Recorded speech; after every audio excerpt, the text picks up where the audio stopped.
Hello guys, मेरा नाम है अली और मैं अपने channel daily horror stories by Ali से आपके सामने मौजूद हूँ।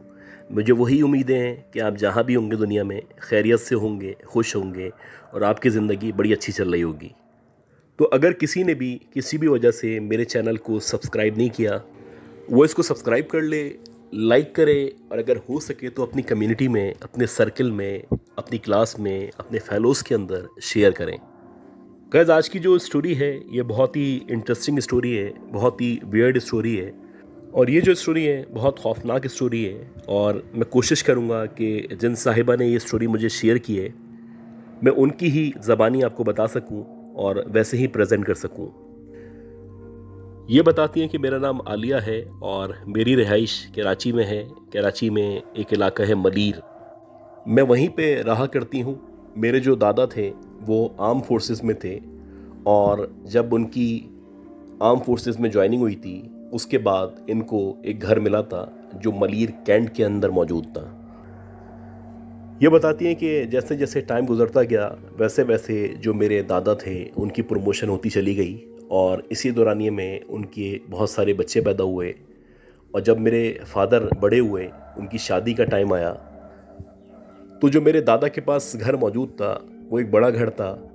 लेकिन उस घर के अंदर इस तरह से सिलसिला था कि इस घर के चारों तरफ, जैसे हुआ करता है नॉर्मली कैंट के अंदर, कमरे मौजूद थे।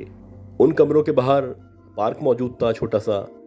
और अगर आप कमरों के बीच में आ जाएं तो बीच का जो हिस्सा था उसको सहन कहा जाता था, जहाँ पे आम तौर पे हम सब बच्चे, हमारे वालिदैन खेला करते थे। उस सहन के अंदर भी बहुत सारे फ्रूट्स वगैरह के दरख्त हमारे दादा ने लगाए हुए थे और अक्सर ऐसा होता था कि उन दरख्तों से ही फ्रूट तोड़ के हम लोग खाया करते थे। बहरहाल किस्सा मुख्तसर, 1989 में जब मेरे फादर की मेरी मदर से शादी हुई और शादी होने के बाद जब मेरी मदर इस घर के अंदर आई, घर का जो रकबा था वो तो बहुत बड़ा था, लेकिन जो कमरे थे वो घर के शादीशुदा अफराद के हिसाब से मुनासिब नहीं थे या कम थे। पहले यही डिसाइड किया गया कि जो एक आखिर वाला कमरा है वहाँ पे मेरी वालदा को, मेरे फादर को एडजस्ट कर दिया जाए। कुछ दिन वहाँ पे गुजारे, बहुत अच्छा था सब कुछ। लेकिन जब जगह तंग होने लगी या कम पड़ने लगी, ख़ास तौर पे जब मेहमान आते तो फील होने लगा कि जगह कम है, फिर मेरे दादा ने डिसाइड किया कि ये जो बीच का हिस्सा है जिसे सहन कहा जाता है, जहाँ पे बहुत सारे दरख्त वगैरह मौजूद हैं और जहाँ पे बहुत सारे फ्रूट के दरख्त लगे हुए हैं, जहाँ पे हम लोग खेला करते थे, वहाँ पे क्यों ना कमरा बनाया जाए। सहन बहुत बड़ा था, यहाँ पे 4-5 कमरे बन सकते थे। लेकिन दादा ने सहन का जो आखिरी हिस्सा था वहाँ पे एक कमरे की तामीर करवाई, जो कि एक कुशादा कमरा था और उसी कमरे के साथ एक वॉशरूम को अटैच कर दिया गया।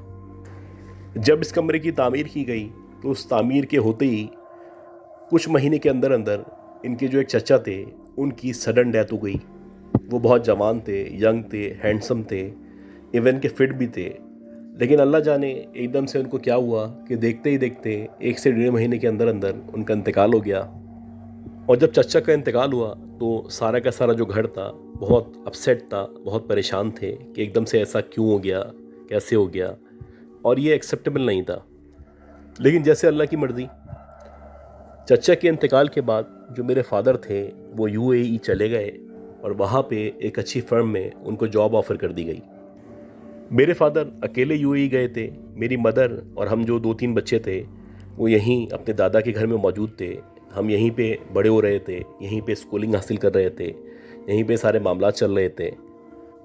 और जब जब गर्मियाँ आती थीं तो मेरे घर वालों की, ख़ास तौर पे दादी की आदत थी कि गर्मियों में रात को 8 या 9 बजे वो सहन में आके बैठ जाती। इसी दौरानिए में जो फुप्पो शादीशुदा थी वो भी आ जाती, जो गैर शादीशुदा थी वो भी वहीं पे मौजूद होती, चच्ची मौजूद होती हैं। घर से एक हल्ला गुल्ला सा था जो हम लोग रात में सहन में बैठ के किया करते थे। उन्हीं दिनों मेरे पापा की एक कज़न थी, यानी कि उनकी फुप्पो की बेटी थी, वो रहने के लिए इस्लामाबाद से हमारे घर आईं और उनका इरादा ये था कि 2-4 दिन यहाँ पे गुजारेंगी और जब उनका जो काम था वो कंप्लीट हो जाएगा तो वापस चले आएंगी। बहरहाल जब वो आई तो पहला दिन तो बहुत अच्छा गुजरा, सब खुश थे, वैसे ही सब सहन में बैठे हुए थे। लेकिन अगले दिन रात को एकदम से तकरीबन 1 या 1:30 बजे का टाइम था, उनके चीखने की आवाज़ आई। और जब उनकी चीखने की आवाज़ आई तो सारे के सारे लोग उठे और सबने जाके देखा, तो देखा कि वो बेहोश पड़ी हुई हैं। उन पे पानी वगैरह डाला गया और उनको फर्स्ट एड दी गई। जब वो नॉर्मल हुई या सेंसेस में आई तो मेरे दादा ने उनसे पूछा कि आखिर तुम चीखी क्यों थी और चीखने के बाद बेहोश क्यों गई थी।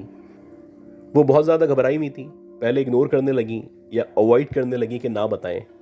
लेकिन जब दादा ने इसरार किया तो उन्होंने बताया कि मैं रात को 1 या 1:30 बजे के टाइम वॉशरूम जाने के लिए निकली और मेरा इरादा यही था कि ये जो सहन में वॉशरूम मौजूद है इसी को यूज़ करूँगी। जैसे ही मैं वॉशरूम के करीब पहुँची तो वॉशरूम के बराबर में जो दरख्त लगा हुआ है, जो कि एक अमरूद का दरख्त है, पहले मुझे ऐसा लगा कि कोई जानवर है या कोई बिल्ली वगैरह है जो उस दरख्त के ऊपर बैठी हुई है। अब क्योंकि मुकम्मल तौर पे सन्नाटा था, अंधेरा हो रहा था। खैर, जैसे ही मैं मज़ीद आगे बढ़ी तो मैंने देखा कि एक औरत है जो उस दरख्त पे बैठी हुई है। उसकी जो आंखें हैं लाल अंगारों की तरह चमक रही हैं, उसके बहुत बड़े बड़े बिखरे बिखरे बाल हैं और वो अजीब तरीके से मुझे देख रही है। इससे पहले कि मैं कुछ कर पाती, मुड़ती, वापस जाती, देखते ही देखते वो जो औरत थी एकदम से उसने नीचे जंप लगाई और जैसे ही उसने नीचे जंप लगाई तो मैं फ़ौरन से भागने के लिए मुड़ी और जैसे ही मैं मुड़ी तो मुड़ते ही मैंने देखा कि मेरे सामने वही औरत या वही चुड़ैल या वही मखलूक खड़ी हुई है जिसको अभी मैंने पेड़ के ऊपर बैठे हुए देखा था, जो पेड़ से कूदी थी। यानी कि कुछ सेकंड्स के अंदर अंदर वही जो मेरे पीछे थी वो मेरे सामने आके खड़ी हुई थी। उसने मेरा रास्ता रोका हुआ था। जब मैंने ये सब देखा तो एकदम से मेरे होश उड़ गए। मैं वहीं पे चीखी और उसके बाद बेहोश हो गई। ये जो इंसिडेंट था, ये पहला इंसिडेंट था जो हमारे घर में रिपोर्ट हुआ था। हम लोग काफ़ी अरसे से यहाँ पे रहते चले आए थे और कभी भी इस तरह के वाक़यात और मामलात का सामना हमें नहीं करना पड़ा था। कुछ दिन बाद वो जो कज़न थी वो चली गई और इसी तरह तकरीबन 1 महीना गुजर गया। सर्दियों का आगाज़ हुआ। मलीर कैंट में आम तौर पे बहुत ज़्यादा सर्दी हुआ करती है as compared to other areas. तो वैसे ही शदीद सर्दी हो रही थी और मैं तकरीबन 10 या 11 साल की थी। मैं अपनी दादी के साथ नमाज़ पढ़ने की नीयत से सहन में आई। मेरी दादी ने खड़े होकर नमाज़ पढ़ना शुरू कर दी और नमाज़ पढ़ते पढ़ते मुझे पता नहीं क्या हुआ कि मैं नमाज़ पढ़ने के बजाय ये जो पेड़ वगैरह मौजूद थे, जहाँ पे ख़ास तौर पे अमरूद का पेड़ मौजूद था, उस तरफ चली गई। ये बताती हैं कि जैसे ही मैं उस तरफ गई तो एकदम से ऐसा लगा कि मैं वहाँ पे फ्रीज़ हो चुकी हूँ और मेरी बॉडी ने मुकम्मल तौर पे मूव करना छोड़ दिया है। और उसके बाद जो मैंने देखा ये नाकाबिल यकीन था, नाकाबिल बयान था और इससे पहले मैंने कभी इस तरह का ना वाक़या सुना था, ना ऐसा कुछ देखा था। मैंने देखा कि तकरीबन हर दरख्त से एक एक औरत है जो उतरती हुई नीचे की तरफ आ रही है और नीचे उतरने के बाद वो सारी की सारी औरतें जिन्होंने बज़ाहिर ऐसा लगता है कि ब्लैक कलर के बुरके पहने हुए हैं, उनकी आंखें उन बुरकों में से चमक रही हैं। वो सारी की सारी औरतें मेरे पास आ रही हैं, मेरे करीब आ रही हैं। मैं कुछ कहना चाह रही हूँ, मैं बोल नहीं पा रही, मैं हिलना चाह रही हूँ, मैं हिल नहीं पा रही और बज़ाहिर ऐसा लग रहा है कि मेरी बॉडी मुकम्मल तौर पे पैरालाइज्ड हो चुकी है। मेरी दादी मुसलसल इस दौरानिए में नमाज़ पढ़ रही थी और वो जो सारी औरतें थीं वो मेरे करीब आ चुकी थीं और मेरे चारों तरफ आने के बाद उन्होंने मेरे हाथ, पाँव, बाल सब कुछ पकड़ के खींचना शुरू कर दिया था। इसी दौरानिए में मेरी दादी ने जैसे ही सलाम फेरा तो सलाम फेरते ही उन्होंने सबसे पहले मुझे देखा और जब मैं उनके बराबर में मौजूद नहीं थी तो उन्होंने आगे पीछे देखना शुरू किया और उन्होंने भी फिर वही देखा जो मैं देख रही थी। उन्होंने देखा कि बहुत सारी औरतें हैं जिन्होंने बुरके पहने हुए हैं और वो मुसलसल मेरे जिस्म को, मेरे बाजुओं को, मेरे बालों को खींच रही हैं।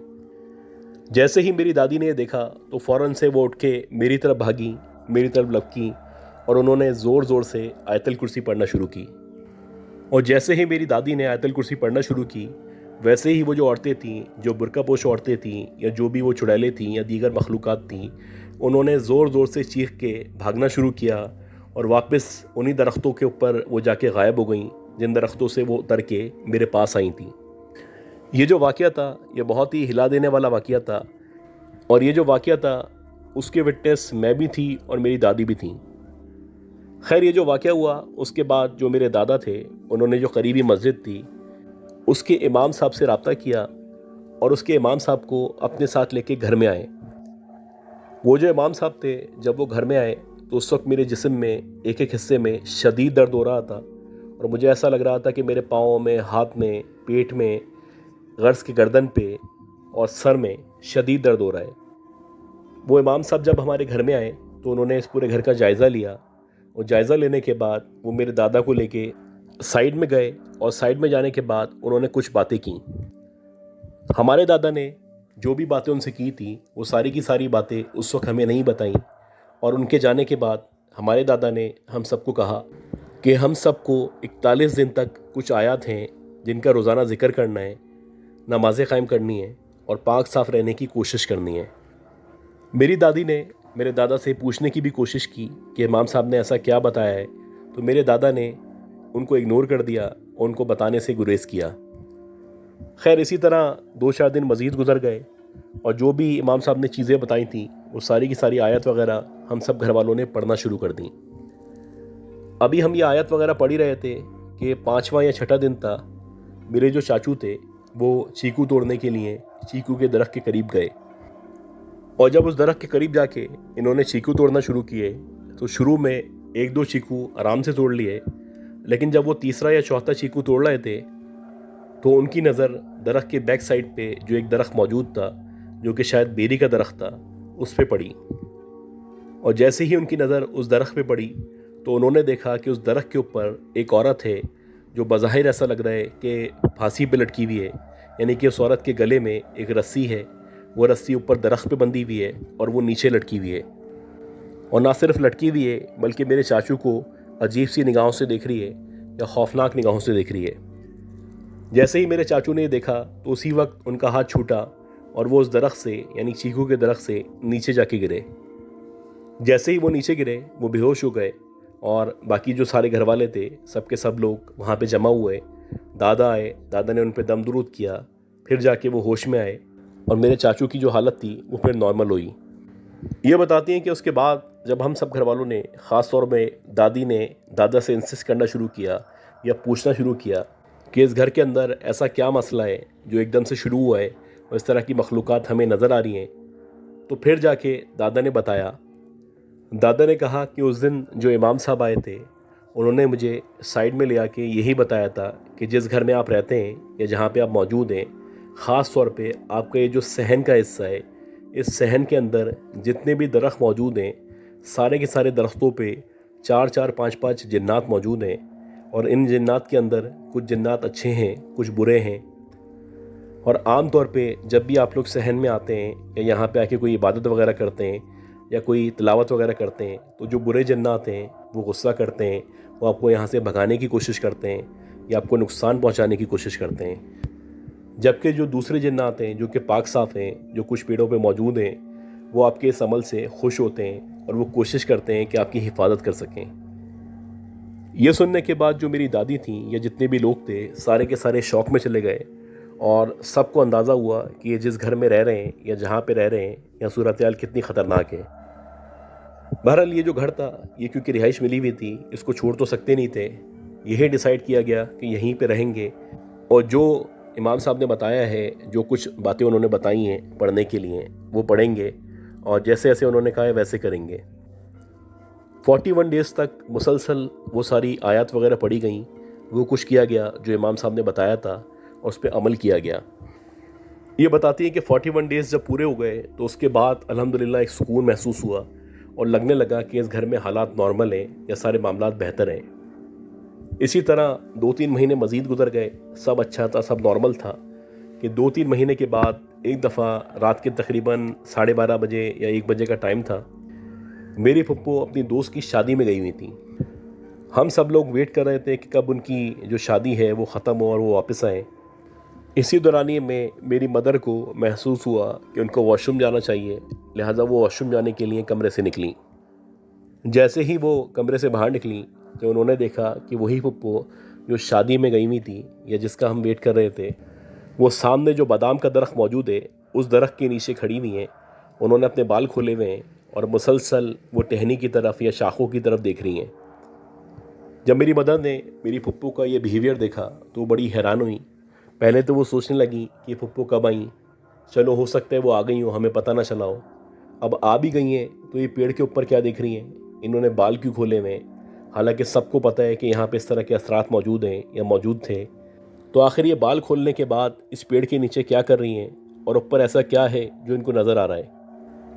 अभी मेरी मदर ये सोच ही रही थी या फुप्पो को आवाज़ देने ही वाली थी कि एकदम से दरवाज़ा बजा। और जैसे ही दरवाज़ा बजा तो मेरी जो मदर थी या हम सब का ध्यान दरवाजे की तरफ गया और हम यही समझे कि शायद हमारी फुप्पो आ चुकी हैं, जबकि मेरी जो मदर थी उनके सामने फुप्पो ऑलरेडी मौजूद थी और वो ऊपर की तरफ देख रही थी। मेरी मदर बताती है कि जैसे ही दरवाज़ा बजा तो वो जो फुप्पो थी जो दरख्त के नीचे मौजूद थी, जिन्होंने बाल खोले हुए थे और वो ऊपर दरख्त की तरफ देख रही थी, देखते ही देखते वो पलटी। और जैसे ही वो पलटी तो पलटने के बाद वो मेरी मदर को अजीब निगाहों से देखने लगी और मुस्कुराने लगी। अब मेरी मदर एक कन्फ्यूजन का शिकार थी क्योंकि ऑलरेडी कोई नॉक कर रहा था, जबकि मेरी फुप्पो सामने खड़ी हुई थी। मेरी मदर ने इसको इग्नोर किया और गेट की तरफ जाने लगी। जैसे ही वो गेट के करीब पहुंची तो उन्होंने पूछा कौन है। और जब मेरी मदर ने पूछा कौन है तो बाहर से मेरी फुप्पो की आवाज़ आई, यानी उन्हीं फुप्पो की आवाज़ आई जो शादी में गई हुई थी, जिनके हम आने का वेट कर रहे थे और जो अभी कुछ देर पहले, कुछ सेकंड्स पहले मेरी मदर को दरख्त के नीचे खड़ी हुई नज़र आई थी। अब जब मेरी मदर ने मेरी फुप्पो की आवाज़ सुनी तो उन्होंने वापस पलट के देखा। और जब उन्होंने पलट के देखा तो वहाँ पे उस दरख्त के नीचे जहाँ पे मेरी फुप्पो बाल खोल के खड़ी हुई थी, नज़र आ रही थी, वो वहाँ पे मौजूद नहीं थी या वहाँ से गायब हो चुकी थी। खैर मेरी मदर ने दरवाज़ा खोला तो मेरी फुप्पो शादी वाले हुलिये में या तैयार होके जैसे आते हैं वैसे ही गेट के सामने खड़ी हुई थी। वो सलाम करती हुई अंदर आ गई और मेरी मदर उनसे पूछने लगी कि क्या तुम इससे पहले घर में आई थी। ये सुन के मेरी फुप्पो कहने लगी मैं अभी आपके सामने आई हूँ, इससे पहले नहीं आई थी। खैर मेरी मदर ने उनको कुछ नहीं बताया, बल्कि हमें भी कुछ नहीं बताया। इसी तरह मज़ीद टाइम गुज़रता रहा और जैसे जैसे टाइम गुज़रता रहा इस तरह के बहुत सारे वाक़यात थे जो हमारे उस घर में पेश आते रहे। ख़ास तौर पे रात का जो टाइम था, यानी कि 12 से 1 बजे का जो टाइम था, उस टाइम से लेके तकरीबन फजर से थोड़ा पहले तक हमें अपने घर वाले सहन में घूमते फिरते टहलते हुए नज़र आते। हालांकि ये सारे के सारे उस वक्त सहन में नहीं होते थे, कमरों में सो रहे होते थे। उसके बाद भी उन्हीं मौलाना साहब से या उन्हीं इमाम साहब से दोबारा से रब्ता किया गया, उनको सारे मामलात बताए गए। तो वो जो इमाम साहब थे वो कहने लगे कि जब आप लोगों ने 41 डेज़ का जो अमल किया था उसके बाद ये जो मखलूक़ात थी वो आपके घर से चली गई थी। और अक्सर ऐसा होता है कि जो अमल आप करते हैं उसके बाद ये जो मखलूक़ात होती हैं वो चली आती हैं, लेकिन अगर आप इसको कंटिन्यू ना करें या इसको छोड़ दें या अधूरा छोड़ दें तो दोबारा से वो जो एंटिटीज़ हैं वो आपकी ज़िंदगी में आ सकती हैं, दोबारा अपनी प्रेजेंस शो कर सकती हैं। तो शायद आपके केस में भी ऐसा ही हो रहा है कि वो जो एंटिटीज़ हैं या वो जो जन्नात हैं जो आपके घर में हर पेड़ पे मौजूद हैं वो अक्सर चले जाने के बाद दोबारा आ जाते हैं, क्योंकि आम तौर पे जो इस तरह की मखलूक़ात होती हैं वो ऐसी जगहों पे आपसे पहले से रह रही होती हैं, सालों से बल्कि सदियों से रह रही होती हैं और आपको इस बारे में पता नहीं होता। लिहाजा अब आप लोग कोशिश करें, बल्कि नियत करें कि आप इन लोगों को नहीं निकालेंगे। आप कोशिश करें कि आप दूसरा घर ले सकें या कहीं और शिफ्ट हो सकें। यह बताती हैं कि कुछ साल मज़ीद उस घर में हम लोग रहे और उसके बाद जो मेरे फादर थे उन्होंने मुझे, मेरी मदर को, मेरे भाई बहन को, सबको UAE में बुला लिया।